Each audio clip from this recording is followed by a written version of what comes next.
ওহো, চালা চালা আরো স্পিড চালা, এত লাহ গেলে তো হবে না রে বল্টু। অল জঙ্গল আমাকে রাউন্ড মারতে হবে মাত্র 1 ঘন্টায়। চালা চালা। এই জঙ্গলটা আমার হাতের মুঠোয়, আমার কাছে বন্দুক আছে, বন্দুক। দুষ্ট শিয়াল চলেছে হাতে বন্দুক নিয়ে জঙ্গলে রাজত্ব করতে। সব পশু পক্ষীদের ভয় দেখাবে এবং তাদের খাবার ছিনে নেবে এবং কি তাদেরও খাবার বানাবে। মা মা, তোমার কাছ থেকে যদি আমাকে ওই দুষ্ট শিয়াল নিয়ে যায় তখন তুমি কি করবে মা? না না না বাচ্চা, এমন এমন করে তুই বলিস না। আমি আমি তোকে দেখোস না কোন জঙ্গলের ভিতরে নিয়ে যাচ্ছি, ওই দুষ্ট শিয়াল পাবেই না তোকে। এই কথা বলতে না বলতেই দেখতে দেখতে চোখের পলকে দুষ্ট শিয়াল গাড়ি নিয়ে হাজির হয়ে যায়। আর এই দেখে ছাগল আর তার বাচ্চা অবাক হয়ে তাকিয়ে থাকে। কিরে কিরে, তোরা কি ভেবেছিস আমার চোখকে ফাঁকি দিবি? এই জঙ্গল হামারা হয়।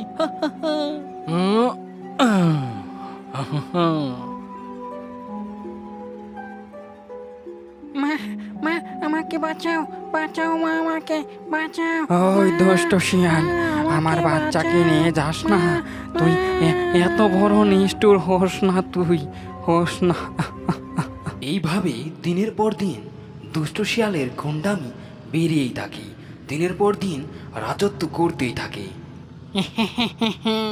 কে রে বল্টু, আজ যে কে আমার হাতে শিকার হবে, নাকি তার সন্তান হারাবে, নাকি নিজেই শিকার হবে?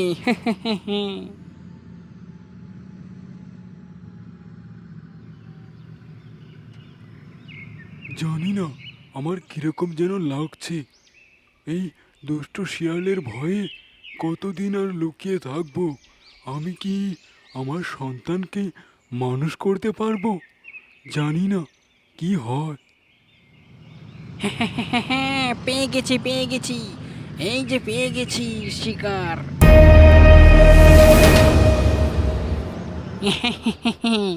আজ এই গাদার বাচ্চাটার কচকচে কলিজা খেতে পারবো।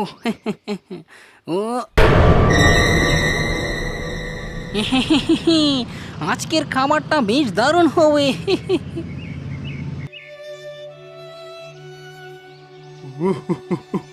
এখন আমি কাকে নিয়ে থাকবো?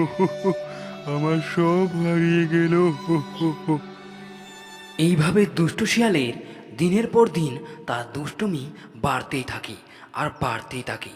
কোনো দিন একটি সাপের বাচ্চা, আর কোনো দিন কুমিরের বাচ্চা, কোনো দিন মুরগির বাচ্চা, আর কোনো দিন বাঘের বাচ্চা পর্যন্ত সে খায়। এইভাবে সমস্ত জঙ্গলের পশু পাখিরা এক হয় আর তারা প্রতিবাদ করতে প্রস্তুত হয়।